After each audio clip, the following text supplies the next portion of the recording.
Good morning, students. Today our topic is financial market. Unit 10. Market. अगर हम normal language की बात करें, मार्केट क्या होता है? एक प्लेस. आपको पता ही है. कभी भी आपसे पूछते हैं कहाँ जा रहे हो, आप कहते हो कि मार्केट जा रहे हैं. क्या परचेज करने जा रहे हो? पेन परचेज करने जा रहे हैं, मोबाइल परचेज करने जा रहे हैं, नोटबुक परचेज करने जा रहे हैं. इस टाइम आप लोग पढ़ रहे हो, आपके हाथ में एग्ज़ाम बोर्ड होगा, मोबाइल होगा, ईयरफोन होगा. वो सारी चीज़ें आपने कहाँ से परचेज़ की? मार्केट से. तो मार्केट क्या होता है? वो प्लेस जहाँ पर बायर और सेलर आपस में मिलते हैं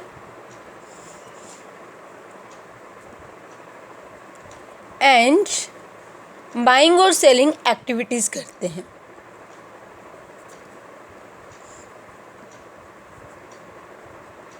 ये नॉर्मल लैंग्वेज की बात कर रहे हैं. अगर हम मॉडर्न की बात करें तो मार्केट क्या होता है? Group of actual and potential buyer. ठीक है, तो वो प्लेस जहाँ पर बायर और सेलर आपस में मिलते हैं और बाइंग और सेलिंग एक्टिविटीज़ करते हैं. फिर ये भी कहते हैं कि मार्केट के लिए पर्टिकुलर प्लेस होने की नीड नहीं है. अगर आप फ़ोन पर कुछ भी ऑर्डर प्लेस कर रहे हो, इंटरनेट के थ्रू कुछ भी मंगवा रहे हो, तो वो भी क्या हो जाती है? मार्केट हो जाती है. क्योंकि हम किस चीज़ की बात करें? Financial market.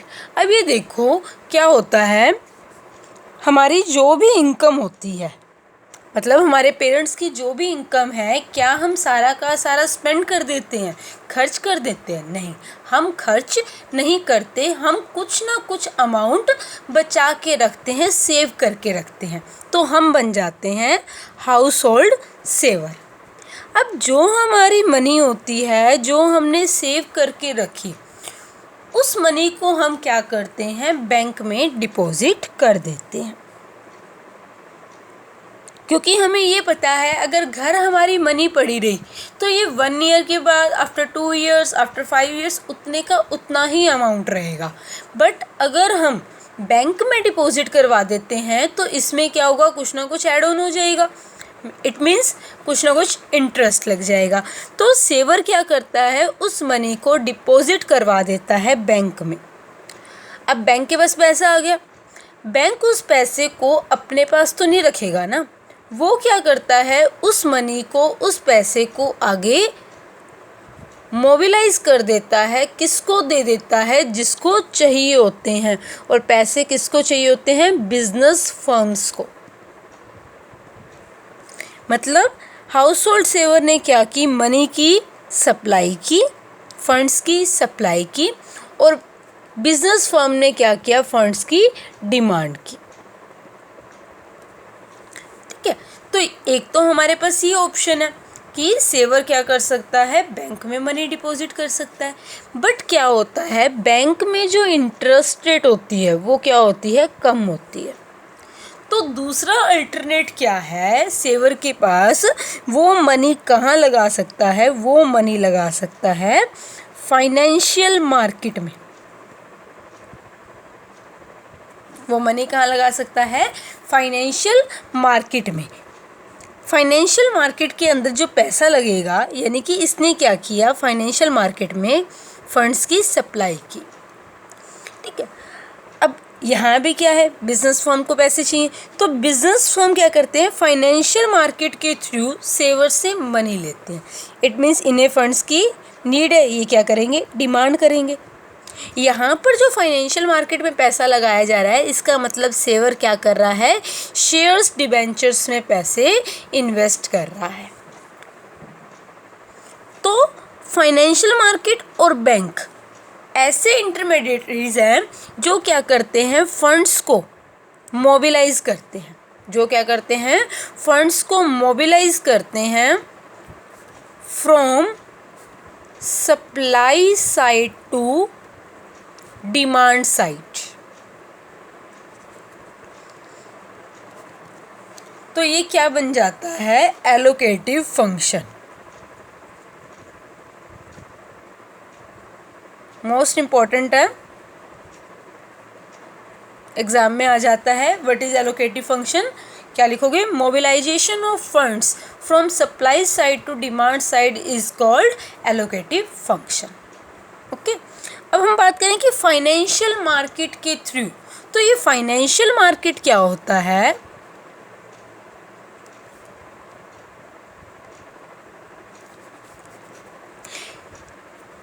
क्योंकि हम फाइनेंस की बात कर रहे हैं, हम फंड्स की बात कर रहे हैं, हम पैसे की बात कर रहे हैं। कंपनी कैसे अरेंज करती है? कंपनी इशू करती है शेयर्स, डिवेंचर्स, मतलब कुछ सिक्योरिटीज, या फिर हम इनको फाइनेंशियल एसेट्स भी बोल देते हैं। तो फाइनेंशियल मार्केट क्या होती है? वो मार्केट जहां पर फाइनेंशियल एसेट्स का क्या होता है? क्रिएशन होता है और एक्सचेंज होता है। क्रिएशन मतलब इशू, जहाँ पे financial assets, securities, shares, debentures, एक ही बात है, वो क्या किए जाते हैं? इशू किए जाते हैं और एक्सचेंज किए जाते हैं। एक्सचेंज मतलब बाय एंड सेल।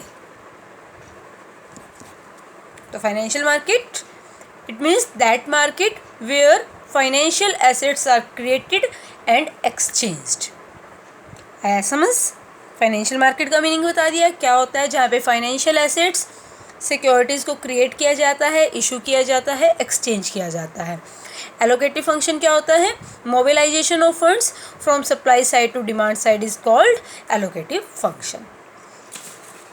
उसके बाद हमारा नेक्स्ट आता है functions of financial market. Next जो हमारा टॉपिक है वो क्या है? फंक्शंस ऑफ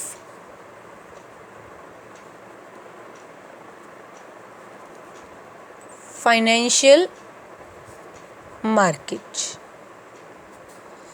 फर्स्ट फंक्शन हमारा आता है मोबिलाइजेशन ऑफ सेविंग। वही जो अभी हमने एलोकेटिव फंक्शन में किया कि क्या होता है, फाइनेंशियल मार्केट क्या करती है? मोबिलाइज करती है। मोबिलाइज मतलब मूव करना। मूव किसका? सेविंग का। कहाँ से? Supply side to demand side. Supply side to demand side. Then second आता है हमारा प्रोवाइडिंग लिक्विडिटी। इट मीन्स कि जैसे क्या है, जो हाउस होल्ड सेवर होता है, जैसे हमने कहा, उसकी जो भी मनी सेव की हुई होती है उस मनी को वो क्या कर देता है? इन्वेस्ट कर देता है। यानी कि जो उसके पास कैश पड़ा है उस कैश को वो कन्वर्ट कर रहा है सिक्योरिटीज़ में। इट मीन्स कि वो शेयर्स, डिवेंचर्स में इन्वेस्ट कर रहा है। अब कई बार क्या होता है कि हमें मनी की नीड होती है बट हमारे पास कैश अवेलेबल नहीं होता, मनी अवेलेबल नहीं होती, हमारे पास क्या पड़ी होती है? सिक्योरिटीज़। तो हम क्या कर देते हैं? उन सिक्योरिटीज़ को सेल कर देते हैं। सेल करने में हमें क्या मिलेगा? कैश। यानी कि कैश को कन्वर्ट करना सिक्योरिटीज़ में, सिक्योरिटीज़ में कन्वर्ट करना कैश में, कैश को कन्वर्ट सिक्योरिटीज़ में, सिक्योरिटीज़ को कैश में। तो यही लिक्विडिटी है कि फाइनेंशियल मार्केट क्या कर रही है? हमें लिक्विडिटी की फैसिलिटी प्रोवाइड करवा रही है। इट मीन्स हम जब चाहें सिक्योरिटी को परचेज़ कर सकते हैं और जब चाहें सिक्योरिटी को सेल कर सकते हैं। यहाँ पे क्या कर रहे हैं? परचेज़ कर रहे हैं सिक्योरिटीज़, मतलब पैसा था, सिक्योरिटी ले ली। यहाँ पे क्या कर रहे हैं? सिक्योरिटीज़ को सेल कर रहे हैं। सिक्योरिटीज़ थी, सेल कर दी, हमारे पास पैसा आ गया, मनी आ गई। देन थर्ड पॉइंट हमारा आता है फैसिलिटेटिंग प्राइस डिस्कवरी।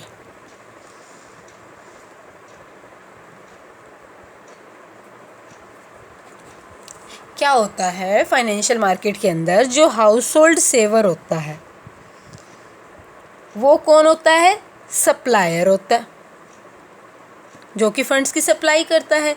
और जो बिजनेस फर्म्स होती हैं वो क्या करती हैं? फंड्स की डिमांड करती हैं। तो आपको ये तो पता ही है कि प्राइस कैसे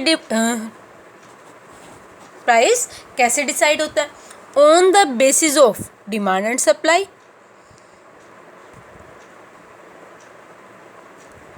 तो फाइनेंशियल मार्केट क्या करती है?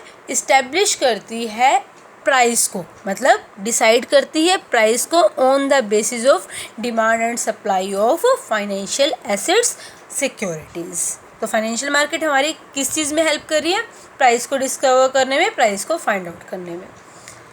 लास्ट फोर्थ पॉइंट आता है हमारा रिड्यूसिंग कॉस्ट ऑफ ट्रांजैक्शन।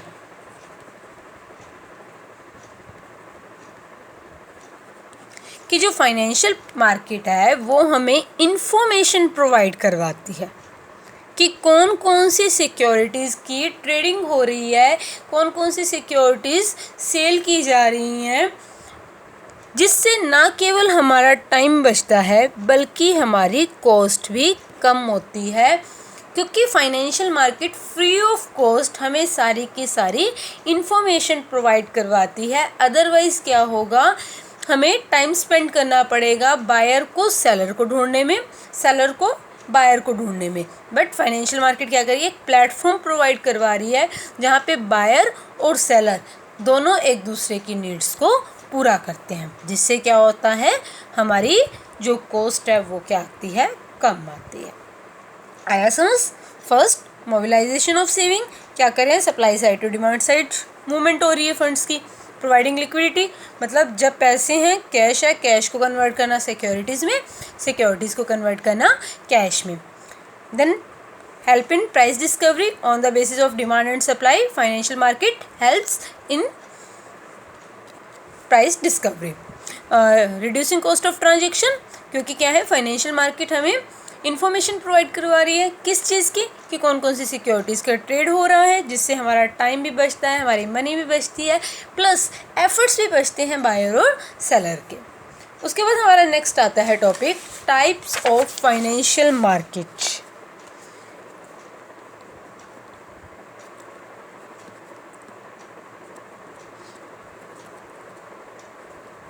अब जो ये फाइनेंशियल मार्केट है उसको जो हम डिवाइड कर रहे हैं वो डिवाइड कर रहे हैं on the basis of maturity. Maturity मतलब टाइम पीरियड। तो फाइनेंशियल मार्केट 2 टाइप्स की है, money market and capital market. जो कैपिटल मार्केट है इसको फर्दर क्लासिफाई किया गया 2 पार्ट्स में, primary market and secondary market.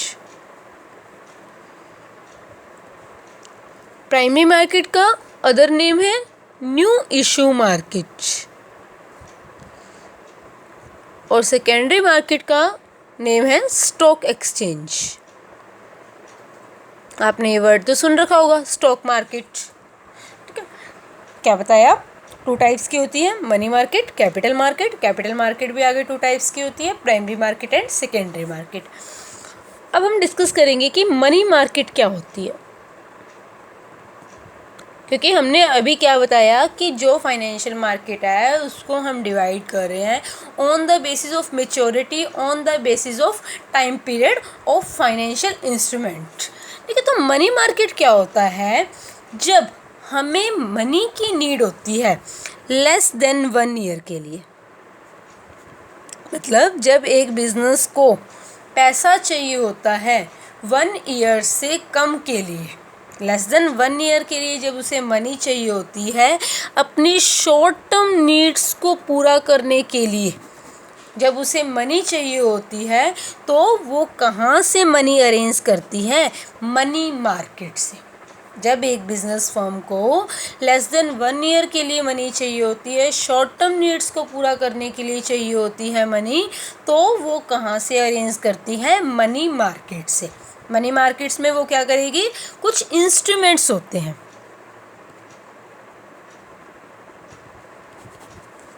कुछ इंस्ट्रूमेंट्स होते हैं, वो इंस्ट्रूमेंट्स क्या करते हैं? इशू करते हैं और लोगों से क्या करते हैं? मनी को कलेक्ट करते हैं। ठीक है, अब हम बात करते हैं कि मनी मार्केट के अंदर कौन कौन से इंस्ट्रूमेंट्स आ जाते हैं। फर्स्ट आ जाता है ट्रेजरी बिल।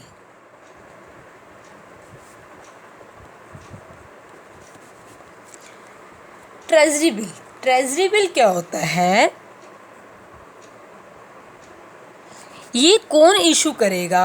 अब ये देखो, कि जैसे हमने कहा कि बिजनेस को पैसे चाहिए होते हैं, इसी तरह गवर्नमेंट को भी तो पैसे चाहिए होते हैं, ठीक है। तो गवर्नमेंट भी क्या करती है, मनी को अरेंज करती है, वो भी सम टाइम लोगों से पैसा ले लेती है। तो ट्रेजरी बिल क्या होते हैं, इशूड बाय आरबीआई। आरबीआई हमारे इंडिया का सेंट्रल बैंक है, reserve bank of India. Issue कौन करेगा, RBI, on the behalf of central government. मतलब पैसे चाहिए सेंट्रल गवर्नमेंट को, कितने टाइम के लिए चाहिए, लेस देन 1 ईयर के लिए। तो वो किसको यूज़ कर रहा है, मनी मार्केट इंस्ट्रूमेंट को। मनी मार्केट इंस्ट्रूमेंट में कौन सा यूज़ कर रहा है, ट्रेजरी बिल। जैसे शेयर्स डिवेंचर्स होते हैं ना, ठीक है, वो किस में आ जाते हैं, कैपिटल मार्केट में आ जाते हैं। But money market less than 1 year में क्या आ जाता है, ट्रेजरी बिल आ जाता है। तो गवर्नमेंट को पैसे चाहिए, गवर्नमेंट डायरेक्टली लोगों से नहीं ले रही, गवर्नमेंट किससे के थ्रू ले रही है, आरबीआई के थ्रू। तो ट्रेजरी बिल इशू मतलब ये क्या है, सारे के सारे जो इंस्ट्रूमेंट है ना, वो सिर्फ एक पेपर होते हैं, एक डॉक्यूमेंट होता है, उसके ऊपर रिटन फॉर्म में लिखा होता है, कुछ मेंशन होता है कि ये डॉक्यूमेंट है, इतने प्राइस का है, ठीक है। अब वो डॉक्यूमेंट हमें मिल जाएगा, चाहे तो शेयर्स डिबेंचर्स है, वो भी सिर्फ एक पेपर है, वो हमें मिल जाएंगे और लोग क्या कर देंगे, हम क्या कर देंगे, बिजनेस को पैसा दे देंगे। जैसे हम लोग क्या करते हैं, बैंक में डिपॉजिट करवाते हैं, हमने एफडी करवाई, तो एफडी कोई चीज़ नहीं है, कोई खाने की कोई प्रोडक्ट नहीं है जो हमें बैंक दे देगा। वो क्या है, एक पेपर है, एक डॉक्यूमेंट हमें मिल जाएगा जिसपे हमारा नेम मेंशन होगा, अमाउंट मेंशन होगा, हमने कितने की एफडी करवाई है, कितने टाइम पीरियड के लिए करवाई है, इंटरेस्ट रेट क्या है, मैच्योरिटी अमाउंट क्या है, मैच्योरिटी डेट क्या है। और उसके बाद जैसे 1 ईयर के लिए, 2 ईयर के लिए करवाई, तो हम क्या है, आफ्टर 2 ईयर्स बैंक के पास जाएंगे उस डॉक्यूमेंट को लेके, और बैंक हमें हमारे पैसे दे देंगे जितना अमाउंट उस एफडी में लिखा हुआ है। सिमिलरली ये इंस्ट्रूमेंट भी ऐसे ही होते हैं। तो ट्रेजरी बिल क्या होता है, इशू कौन करता है, आरबीआई करती है, किसके बिहाफ पे, सेंट्रल गवर्नमेंट के बिहाफ पे, किस लिए, to meet short term needs, अपनी शॉर्ट टर्म जो रिक्वायरमेंट है, शॉर्ट टर्म नीड्स हैं, उसको पूरा करने के लिए, अपनी short term needs, short term requirements को पूरा करने के लिए ट्रेजरी बिल इशू किए जाते हैं। और ये जो ट्रेजरी बिल होते हैं, ये क्या होते हैं, हाईली लिक्विड होते हैं, मतलब बहुत जल्दी हम इसको कैश में कन्वर्ट कर सकते हैं, हम बहुत जल्दी इसको कैश में कन्वर्ट कर सकते हैं। और इसके अंदर जो रिस्क होता है वो ना के बराबर होता है। क्यों, क्योंकि सेंट्रल गवर्नमेंट इसमें इन्वॉल्व है। अगर हम सेंट्रल गवर्नमेंट को ही पैसा दे रहे हैं तो क्या वो रिस्की होएगा, नहीं। आरबीआई को हम दे रहे हैं, आरबीआई के थ्रू सेंट्रल गवर्नमेंट के पास जा रहा है, तो इसमें रिस्क ना के बराबर होता है, ये हाईली लिक्विड होता है। इट मीन्स हम बहुत जल्दी इसको कैश में कन्वर्ट कर सकते हैं। और जो ट्रेजरी बिल होता है उसका जो अमाउंट होता है मिनिमम होता है 25,000, यानी कि एक ट्रेजरी बिल कितने का है, 25,000 का। अगर आपने 4 ट्रेजरी बिल ले रखे, इट मीन्स कि आपने कितने अमाउंट इन्वेस्ट कर रखा है, 1 लाख, ठीक है। अब जो आप इन्वेस्ट कर रहे हो, आप किस लिए इन्वेस्ट करते हो, बदले में कुछ ना कुछ रिटर्न पाने के लिए, कि आपको ये लगता है कि मुझे कुछ ना कुछ इंटरेस्ट मिलेगा। तो ट्रेजरी बिल को हम जीरो कूपन बॉन्ड भी बोलते हैं। क्या बोलते हैं, zero coupon bond. Zero coupon bond क्यों बोला जाता है, क्योंकि इसके ऊपर इंटरेस्ट रेट क्या होती है, 0 होती है, मतलब कुछ भी आपको इंटरेस्ट नहीं मिलेगा। अब आप कहोगे कि जब मैम इंटरेस्ट ही नहीं मिलेगा, 0 इंटरेस्ट है, तो फिर हम क्यों पैसा लगा रहे हैं। तो क्या होता है, जो ट्रेजरी बिल होते हैं वो इशू तो किए जाते हैं डिस्काउंट पर, इशू किए जाएंगे डिस्काउंट पर, और रिडीम किए जाएंगे पार पर। मतलब 10 रुपीज़ का जैसे है तो 10 में इशू किया गया, दैट इज़ पार। 10 का है, 9 में इशू किया गया यानी कि मार्केट वैल्यू से कम पर, तो उसे हम बोलते हैं डिस्काउंट। ठीक है, तो क्या है, जितने की फेस वैल्यू है उसकी 10 रुपीज़ है, उससे कम पर इशू किया जाता है तो वो होता है डिस्काउंट। तो ट्रेजरी बिल क्या होता है, इशू एट डिस्काउंट, डिस्काउंट पर इशू किए जाते हैं और रिडीम किए जाते हैं पार पे। जैसे क्या है, 25,000 का एक है, ठीक है, 4 ट्रेजरी बिल 1 लाख के हो गए। अब क्या है, आरबीआई इशू कर रहा है। आरबीआई इशू कैसे करता है, 1 लाख वाले को 96,000 में इशू कर रहा है। हमने कहा ना issued at discount, face value से कम पर। इट मीन्स कि वो हमें जो ट्रेजरी बिल देगा वो 4 देगा। हमें ट्रेजरी बिल मिलेंगे 4, बट हमें अमाउंट 1 लाख नहीं देना होगा, हमें देना होगा 96,000, हमें देना होगा 96,000। और जिस टाइम पर रिडम्पशन होगा, पेमेंट वापस की जाएगी, वो की जाएगी 1 लाख। तो 4,000 क्या होगी, हमारी इनकम होगी। 4,000 क्या होगी, हमारी इनकम होगी। ठीक है, अलग से कोई इंटरेस्ट रेट नहीं है, बट जो डिस्काउंट का और पार के बीच का जो अमाउंट हो गया, जो डिफरेंस हो गया, वही हमारी इनकम हो जाती है। ठीक है, अब बात करते हैं इसके टाइम पीरियड की। टाइम पीरियड इसका जो होता है वो होता है 14 डेज, 91 डेज, 182 डेज और 364 डेज। ठीक है, 91 का डबल कर दोगे, फिर 182 का डबल कर दोगे, तो ये टाइम पीरियड होता है। ट्रेजरी बिल जो इशू किए जाते हैं इतने इतने टाइम पीरियड के लिए किए जाते हैं। अब ये जो डिस्काउंट की रेट डिसाइड होती है वो डिसाइड होती है ऑक्शन के थ्रू। मतलब जैसे क्या है, लाइक न्यूज़पेपर में एडवर्टीजमेंट आ गई कि जो है आरबीआई ट्रेजरी बिल इशू कर रहा है, तो ऑक्शन भेजे जाते हैं।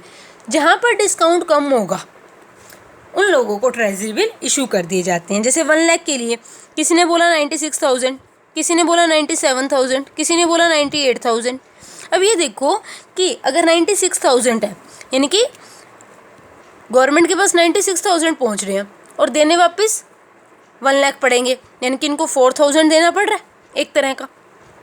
यहाँ पर 3,000 देना पड़ेगा गवर्नमेंट को, यहाँ पर 2,000 देना पड़ेगा। तो जहाँ गवर्नमेंट को कम देना पड़े, गवर्नमेंट क्या करेगी, आरबीआई क्या करेगा, उससे पैसे लेगा। तो ऑक्शन के थ्रू क्या होती है, जो ट्रेजरी बिल है वो इशू किए जाते हैं। आया समझ। ट्रेजरी बिल क्या होता है, मनी मार्केट इंस्ट्रूमेंट होता है, हाईली लिक्विड होता है, शॉर्ट टर्म नीड्स को पूरा करने के लिए होता है।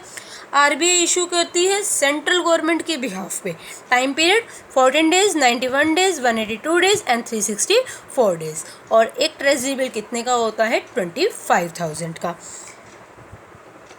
5 इंस्ट्रूमेंट्स है मनी मार्केट इंस्ट्रूमेंट्स, एक हमने आज डिस्कस किया, बाकी के जो हमारे 4 रह गए वो हम अपनी नेक्स्ट वीडियो में डिस्कस करेंगे। Enough for today, thank you, have a nice day.